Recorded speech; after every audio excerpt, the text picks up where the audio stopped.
আমাদের নিরাপত্তা ব্যবস্থা মূলত 3 ধরনের হবে। নির্বাচন কেন্দ্র ৪২,৭৭৯-তে প্রতি কেন্দ্রে আমরা স্ট্যাটিক ফোর্স কিংবা স্থির ফোর্স থাকবে প্রহরা এবং পরিচালনার জন্য। এর বাইরে ভ্রাম্যমাণ পুলিশের দল থাকবে এবং জরুরি পরিস্থিতি মোকাবেলার জন্য আমরা স্ট্রাইকিং পুলিশ ফোর্স বিভিন্ন জায়গায় নিয়োজিত করব। আমরা এবার ইলেকশনে নিরাপত্তা রক্ষার্থে প্রযুক্তির ব্যবহারের উদ্যোগ নিয়েছি। ইলেকশন কমিশনের উদ্যোগে রিটার্নিং অফিসারের মাধ্যমে প্রায় ৮০ কিংবা ৯০ কেন্দ্রে সিসিটিভি লাগানো হয়েছে। পুলিশের তরফ থেকে আমরা ঝুঁকিপূর্ণ কেন্দ্রগুলোতে বডি ক্যামের ব্যবহার করব। এছাড়া জেলার পুলিশ সুপাররা তাদের যে ড্রোন আছে, ড্রোন ক্যামেরা, সেগুলো তারা ব্যবহার করবেন এবং অনুযায়ী। নির্বাচনী নিরাপত্তায়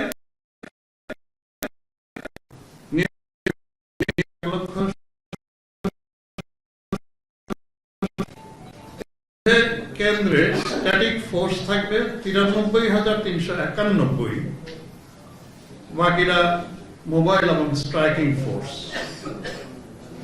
এর বাইরেও ইলেকশনে অন্যান্য সাপোর্ট বা সহায়তার জন্য আমাদের ২৯,৭৯৮ জনবল নিয়োজিত থাকবে থানায় থেকে বিভিন্ন ধরনের সহায়তার জন্য। এটা যদি আমি হিসাব করি তাহলে পুলিশের নিরাপত্তা পরিকল্পনায় মোট মোতায়েন হবে ১,৮৭,৬০৩ জন পুলিশ সদস্য। আপনারা জানেন স্বরাষ্ট্র মন্ত্রণালয় বৈধ দিয়েছেন, সেই হিসাবে আমরা এখন পর্যন্ত ৯৯,৯৯৫ লাইসেন্সকৃত অস্ত্র থানায় জমা নিয়েছি।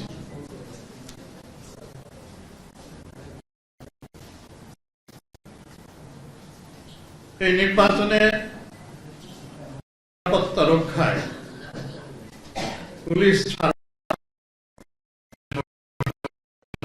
বিজিবি এবং সর্বোপরি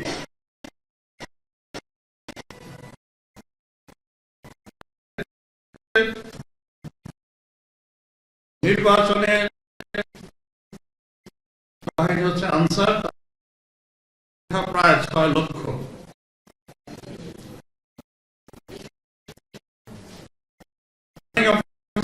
রিটার্নিং অফিসারদের সকল কার্যক্রম পরিচালিত হচ্ছে। এখানে সকল ফোর্স কার্যক্রমের সমন্বয় সাধন করছেন। পূর্ণভাবে ভোট গ্রহণ এবং উৎসব যেন হয়, সেজন্য ভোট গ্রহণের সকল প্রয়োজনীয় ব্যবস্থা আমাদের তরফ থেকে আমরা নিয়েছি।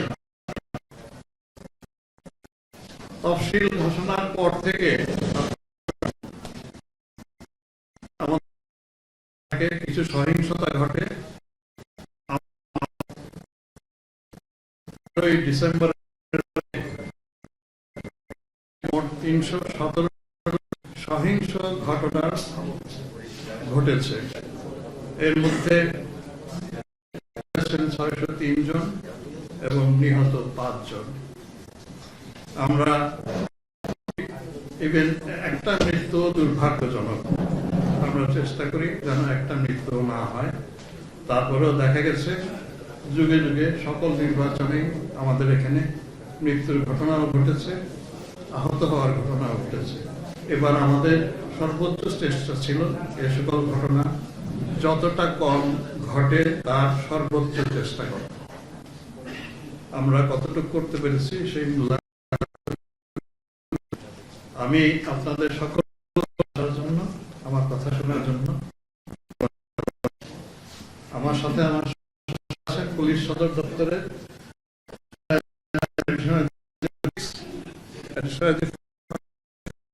ডেভেলপমেন্ট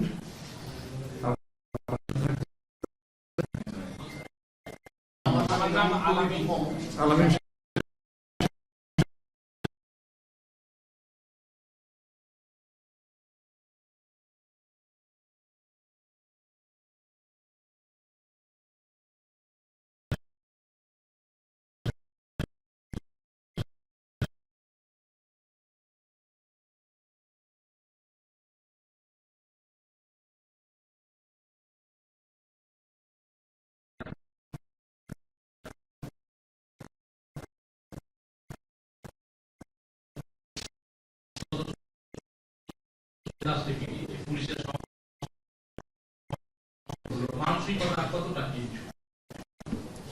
ঝুঁকিপূর্ণ আমরা প্রাথমিকভাবে যেটা করেছিলাম ৮,৭৭০টি, মধ্যম ঝুঁকিপূর্ণ ১৬,০০০, এরকম রাফলি আমাদের হিসাব ছিল।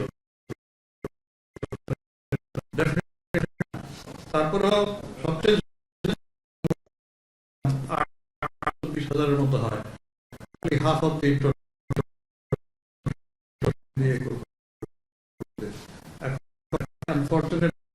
বললেন একটা পুলিশ, আপনারা জানেন, একটা ফোর্স,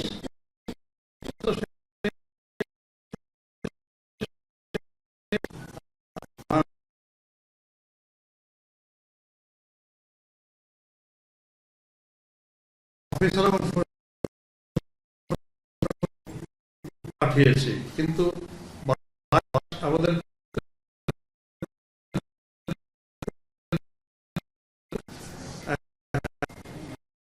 ১৫ বছরের ফ্যাসিস্ট শাসনের যে সংস্কৃতি, এর মধ্য দিয়ে যে অভ্যাস গড়ে উঠেছে, সেগুলোকে এক বছরে আমরা পারিনি আসলে দূর করতে, এবং এর জন্য এসব আনফরচুনেট ইনসিডেন্ট গুলো হয়। তো আমাদের চেষ্টা থাকবে এই শুদ্ধতা আনার।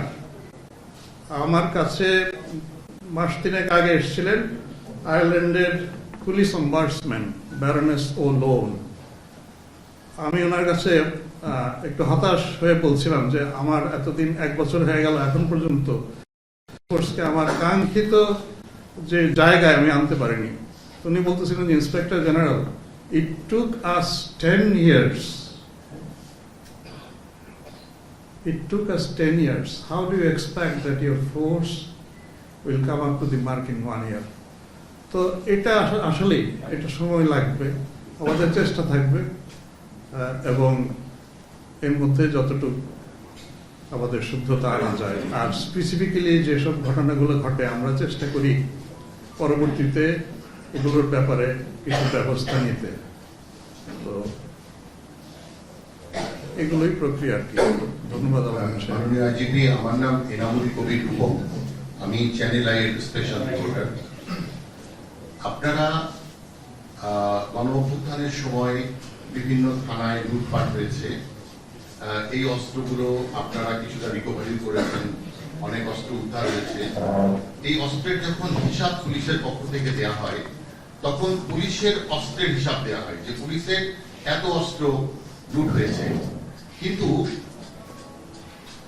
পাবলিকের যে অস্ত্রগুলো অস্ত্রাগারে জমা থাকে তার পরিমাণও একেবারে কম না। সেই অস্ত্রগুলো লুট হয়েছে, কিন্তু ওই অস্ত্রগুলোর হিসেব এই পুলিশের হিসাবের মধ্যে আসে নাই এখন পর্যন্ত।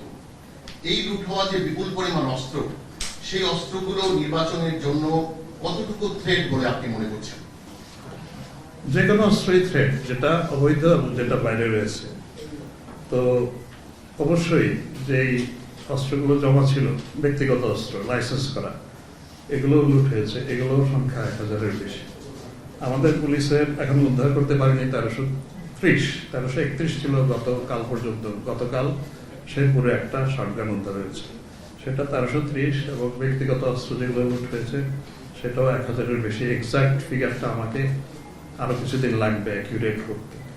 যে কোনো অবৈধ অস্ত্রই থ্রেট, এবং এর বাইরেও আপনারা জানেন যে বিভিন্নভাবে অস্ত্র দেশে প্রবেশ করে। আর এটাও দেখেছেন যে অস্ত্রের 1টা 2টা 3টা 4টা করে কিন্তু উদ্ধার হচ্ছেই, গতকাল উদ্ধার হয়েছে। এখন যে কোনো অস্ত্রই থ্রেট। এখন সেগুলো মোকাবেলার জন্য আমরা এইবার মনে হয় একটা প্রায় ফুলপ্রুফ একটা ব্যবস্থা রেখেছি।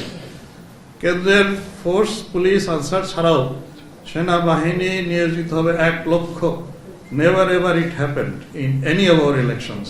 1 লক্ষ সেনাবাহিনীর, এবং তারা ইন্টেন্সিভ মোবাইল পেট্রোলিং এ থাকবে। এবং এইবার তাদের যে প্রতিজ্ঞা, তাদের যে কমিটমেন্ট, আমি নিশ্চিত যে অস্ত্র যতই থাকুক আমরা একটা সফল ইলেকশন করব। মাননীয় জিপি, এই যে লাখের উপরে সেনাবাহিনী, পুলিশ, বিজিবি, আনসার, এই যে ব্যাপক আয়োজন, অনেক মানে মনে হয় যে স্মরণকালের সব থেকে বড় নিরাপত্তা ব্যবস্থা, কি এমন থ্রেট আছে বা কি এমন হুমকি আছে যে কারণে আপনারা এত নিরাপত্তা ব্যবস্থা নিচ্ছেন? এটা হুমকির বিষয় নয়, বিষয়টা হচ্ছে আমরা এটা একটা ঐতিহাসিক সর্বকালের সবচেয়ে নিরাপদ ইলেকশন করতে চাই। That is the intent of the government. সেই জন্যই আমরা বেশি প্রস্তুতি নিয়েছি। হুমকি যেটা পরাজিত শক্তি, ফ্যাসিস্ট শক্তি যারা হুমকি দিত, আপনারা জানেন তারা নিজেরাও ডিসকারেজড। এখন তো আমরা আর ওইরকম থ্রেট মনে করি না যে দেয়ার থ্রেটটা এত বড় না, কিন্তু আমি উদাহরণ তৈরি করতে চাই যেন ইতিহাসে এই ইলেকশনটা লেখা থাকে। ভাই মিস্টার আইজিপি, আমার নাম জিয়া খান, আমি বাংলা বিষয়ের বিশেষ প্রতিনিধি। জি ভাই। অনেকগুলো বিষয় আসছে, কিন্তু আপনি প্রায় এই 1-1.5 বছরে 300-র উপর ইনসিডেন্টের কথা বলে গেলেন। 5 জন মানুষ মারা গেছে, অনেক আহত সংখ্যা বললেন। 1 বছরে না,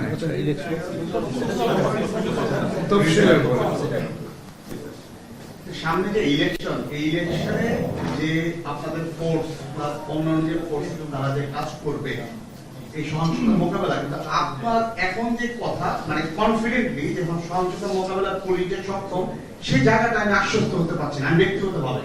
আপনি একটু বলবেন যে বড় কোনো সহিংসতা মোকাবেলায় এখন পুলিশের সক্ষমতা কোন জায়গাটায়, কিংবা পুলিশ সক্ষম কিনা? 1000%. Absolutely. Thank you. Absolutely. আমার নাম মাসুদুর রহমান, আমি সময় টেলিভিশনের সিনিয়র রিপোর্টার হিসেবে আছি। আপনি বলেছেন যে এবার আপনারা শিক্ষা দিতে চান এবং আপনাদের যে ইমেজ সেটি ফিরিয়ে আনতে। উত্তর পেয়ে যাবেন। আমি যদি বলি যে পারবো, আপনারা তো বিশ্বাস করবেন না। Just wait for another 48 hours. দেখেন আপনাকে তাহলে বলতে পারছি আস্তে মাননীয় আইজিপি, আমি আবুল জামা খান, দিল্লি মাইক দিচ্ছি আপনাকে, প্লিজ মাইক। আসসালামু আলাইকুম। এটা শুনে নিই। আমি তোফাজ্জল হোসেন কামাল। একটা মিনিট ওনারটা শুনে নিই। আমার নাম সাবিহা, আমি এফপিতে কাজ করি।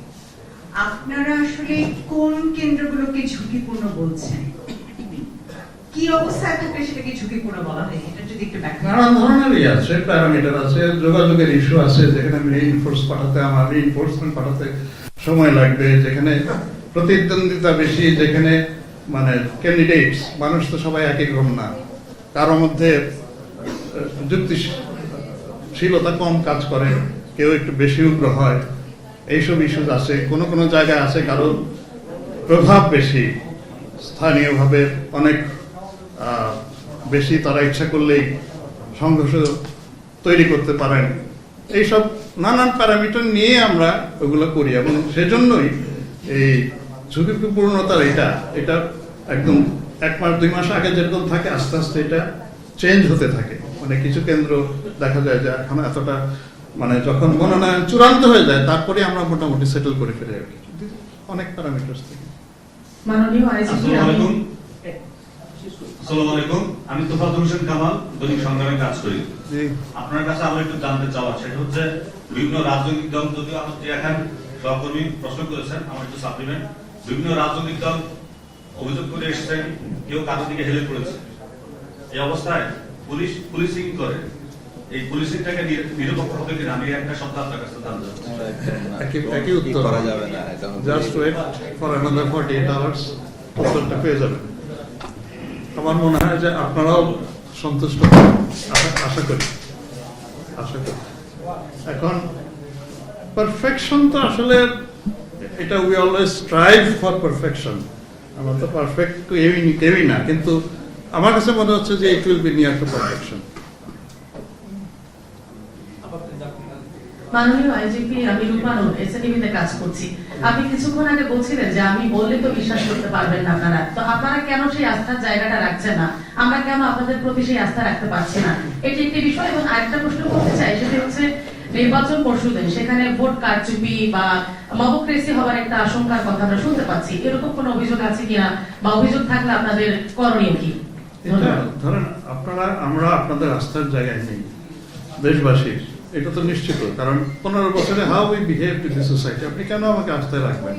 150 বছরের ইতিহাস দেখেন আমার, একবারে সেই নীলকরদের সময় থেকে লাল পাগড়ি পরে আমরা তো মানুষকে পিটিয়েছি।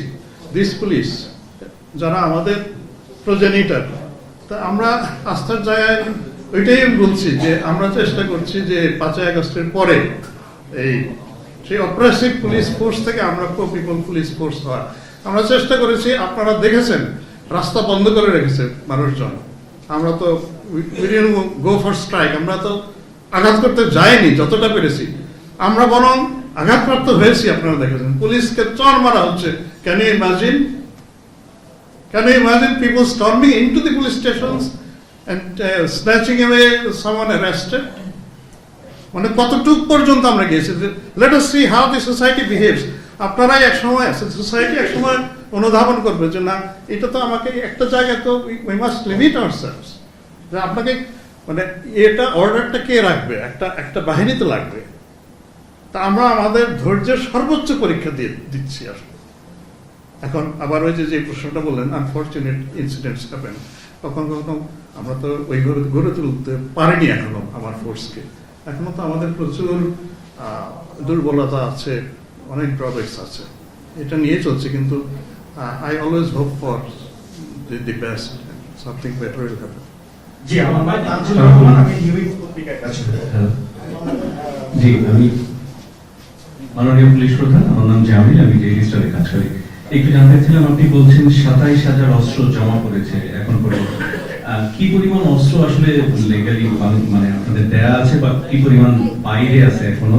যদি কেউ জমা না দিয়ে থাকে সে ব্যাপারে আপনারা কোনো আইনগত ব্যবস্থা নিচ্ছেন কিনা? পাশাপাশি ডিউটি প্ল্যান করছেন 1,87,000 বাইরে থাকছে, এটাকে আপনারা রাখতে পেরেছেন কিনা? এটা হচ্ছে মোস্টলি যারা অফিসার্স, ডিসিশন মেকার, তাদেরকে বাইরে রাখা হয়েছে, নট দি কনস্টেবলস। কনস্টেবলরা তো আমার তো এত সেট কনস্টেবল নাই, নিচের লেভেলের ওনারা আগেও করেছেন, কিন্তু তারা তো ডিসাইডিং ফ্যাক্টরস না। থানার একজন ওসি, একজন ইন্সপেক্টরস, সামটাইমস দি সাব ইন্সপেক্টরস, তারা ডিসাইডিং ফ্যাক্টর হয়ে যান। তো মোস্টলি ইন্সপেক্টর অ্যান্ড অ্যাবাভ যারা ডিউটি করেছেন আগে, তাদেরকেই আমরা স্ক্রিন আউট করে রেখেছি। আমার সংখ্যাটা এক্স্যাক্টলি বলতে পারবো না। জি, আমার নাম তানজিলুর রহমান, আমি নিউজ পত্রিকায় কাজ করি। আমার একটা প্রশ্ন, সেটা হচ্ছে যে আপনি বলেছেন যে এই পর্যন্ত 27,995টি লাইসেন্সকৃত অস্ত্র থানায় জমা পড়েছে, তো এখন পর্যন্ত আসলে জমা পড়েনি কতগুলো? এক্স্যাক্টলি ফিগারটা আমার কাছে নাই, আমি হয়তো ডিসি অফিসের কাছ থেকে, জি জি, ডিসি অফিসের পুরো রেজিস্টারটা থাকে।